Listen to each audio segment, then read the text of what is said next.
It was like 99% pros and like 1% cons.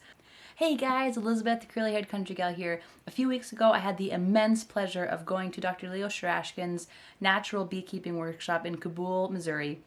And I can't tell you how excited I am to give a brief overview of what the conference was like in case you're thinking about going or thinking about getting into natural beekeeping, and just kind of my review of it and overview of the weekend. It was like 99% pros and like 1% cons.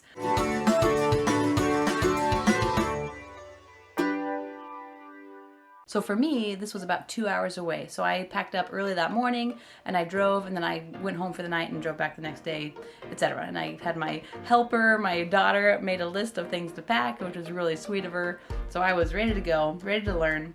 The setting was this dance studio with about 50 people, and it had his merchandise on the side that you could take a look at and you could touch and you could see and you could smell. And he had this presentation up at the front with a table with more products and his books. His daughters were also there. They were delightful. It was great to talk to them. They provided snacks, which is always a plus. Now, this is my first year beekeeping at all, and I'm very thankful that I encountered Dr. Leo's work and found out about it. I think it was through Doug and Stacy's, Off Grid with Doug and Stacy's YouTube channel, but I'm really thankful that I found that before getting into a whole bunch of equipment using the Langstroth hives. So he broke his workshop down into 9 sessions, 4 on day 1 and 5 on day 2. Now, I'm definitely not going to be able to go in depth, but I'm just going to touch on some of the things that he talked about. So session 1 was about natural beekeeping and the importance of keeping local bees, locally adapted bees, as opposed to buying nukes from across the country, and how to catch swarms. Now, starting in session 1, I could tell that the whole time was going to be running off schedule, like running late, because he's so knowledgeable, and anytime somebody asked a question, he gave a very thorough response. So we were a little bit behind schedule the whole time, which was okay because it was so rich. Now, session 2 was about the hive design. So why he's so adamant about the horizontal hives as opposed to the Langstroth hives, and how it mimics nature more closely, much more closely than the Langstroth hives. So we talked about the history of hives, the importance of your particular climate, and kind of what your priorities should be as you're thinking about your hive design. We talked about the importance of insulation and ventilation in a hive. And then after that second session, we actually formed, after a break, we formed a caravan and headed out to his property for the 3rd and 4th sessions for the day. Sessions 3 and 4, session 3 was an apiary visit, so a visit to his apiary, and he showed us his hive tools, or his master bucket that he takes with him when he goes to see his hives, and the tools that he packs it with. And he took us to a hive that he hadn't even touched yet, that it was just his spring inspection, and he took us along and just opened it up for the first time that year and showed us how the brood was doing, how the bees were doing, what the honey stores were like. And then he had a swarm trap there that he showed how he prepared, and he went ahead and showed us with his 20-foot extension ladder on his giant tree how to hang swarm traps. So he showed us right there, climbed up the ladder, used his ratchet straps, got it all level, and so we got to see it. Then we got to walk around to his different hives and actually see several examples of what it looks like when you look in a hive and when you're looking and doing the spring inspection. Because with natural beekeeping, you basically just inspect in the spring and inspect in the fall and do a honey harvest at one or both times, and then you leave your bees alone the rest of the time. Now, and then the 4th session that day, after a visit to his apiary, was looking at his woodworking shop where he builds the hives with some other people in the area and with his family.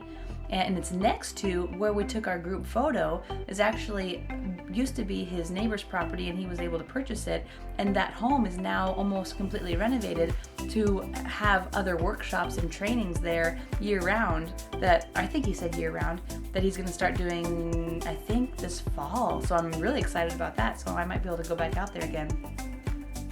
And then he showed us just what the process was of making the hive, if you were interested in that. And then at that point, I had to head out to get home, but after that, he showed how to secure the foundation to the frames using a laptop charger that you basically its job is going to be for foundation. It's not going to be able to be used as a laptop charger anymore because you cut the cable after the inverter.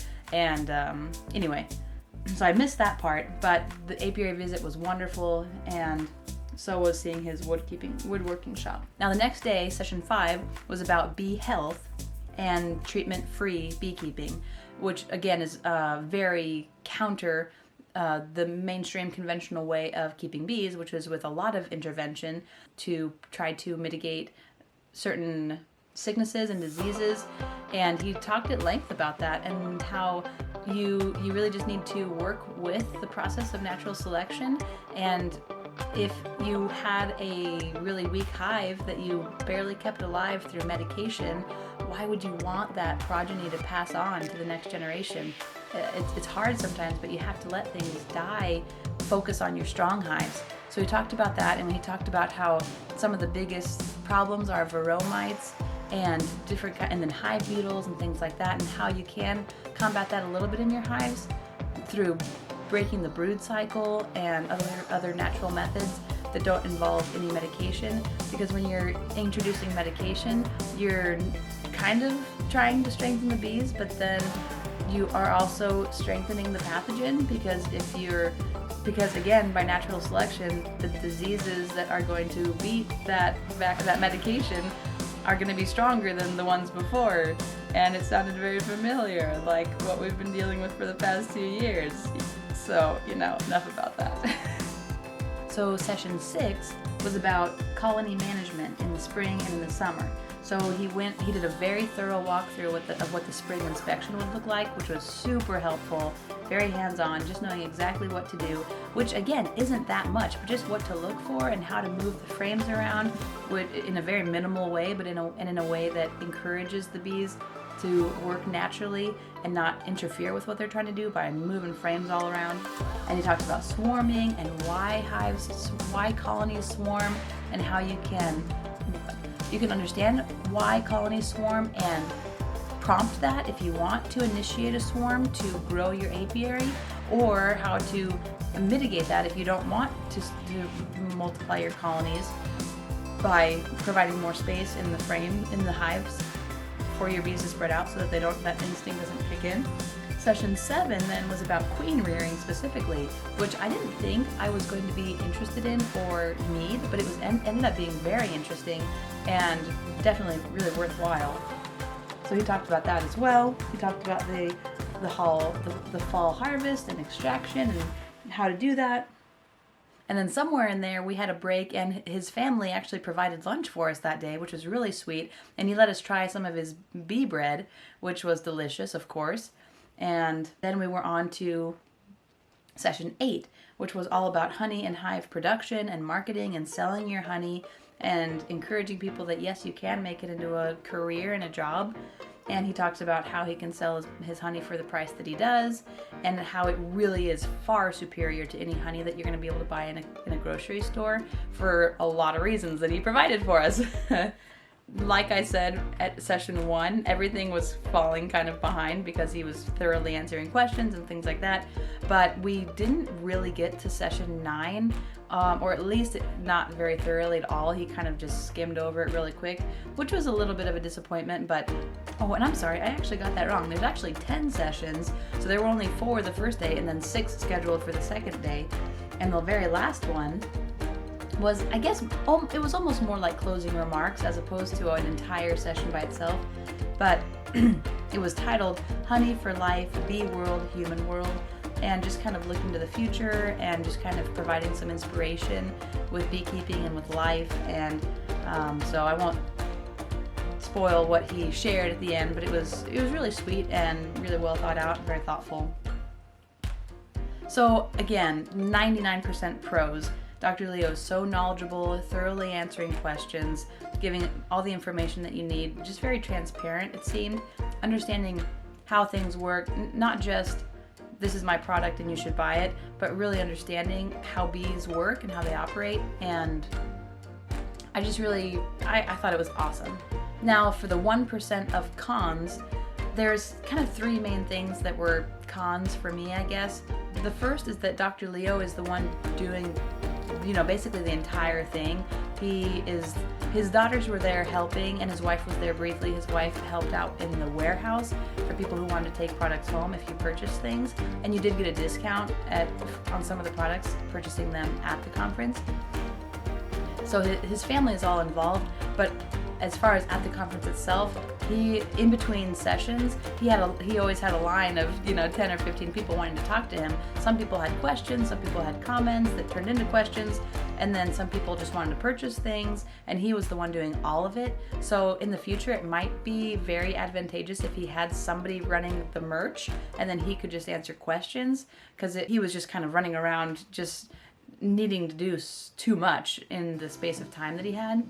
So kind of along those lines, again, I knew in the first session that we were going to be running behind the whole time, which is fine, but it just maybe one encouragement that I would have was just to build in more margin. And I think he's already kind of doing that with this other building that he has, where he's going to offer other workshops and other trainings, because I think that he mentioned that he was going to focus on particular aspects of beekeeping at those workshops, because at something like this, he's trying to cram as much in as he can. But just providing more margin would probably be nice, so that it's, instead of running out of time on things that people had hoped to learn about, there's actually space for maybe some more questions and answers and things like that. And then the third thing, which again kind of relates to the first thing, there was this big long line of people, and everybody quickly gathered that he was going to thoroughly answer people's questions. And so one thing that was kind of irksome was that we would have this line of people, and then there would be some other people that would kind of come up on the periphery, people that were just kind of the go-getters and the people who get stuff done, and they have a business doing bees or whatever. They just seemed like very driven people, most of them, and so they would kind of work their way to the front of the line and kind of throw out a question to Dr. Leo in between somebody purchasing something or asking him a question. And it just seems like he just can't resist answering a question for people. So he would start, he would engage with that person and try to give them a response, but basically that person's just cutting in line. And that happened to me personally like 3 times by like the same person. And so it might, one maybe critique or just encouragement would be for him to state before the break, hey, if you have a question, come and get in line and I'll take you in order, just to kind of make it clear, because maybe those people were thinking, oh, well, these people just want to buy stuff, I just have a quick question. But that was kind of irksome, that in his desire to answer people's questions thoroughly, he couldn't say no to people who are cutting. Overall, 100% recommend that you go to this if you can. I am so blessed to only live 2 hours away from this workshop, so I didn't have to fly. Most people did fly.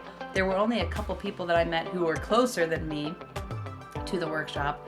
But yes, overall, an awesome time, and I learned so much, and I walked away feeling not like I knew everything by any means, but I felt very equipped to start my first year of natural beekeeping. So feel free to come along with me as I log successes and failures, as we're decorating the beehives, as I'm hanging swarm traps, as I'm hopefully catching swarms and transitioning them to my insulated hives. So thanks so much for coming along, and we'll see you next time. Bye. Hey, you. Yeah, you. Thanks so much for coming along with me as I talked to you about this workshop and how great it was. If you've enjoyed the video, can you just like it down below? Thanks.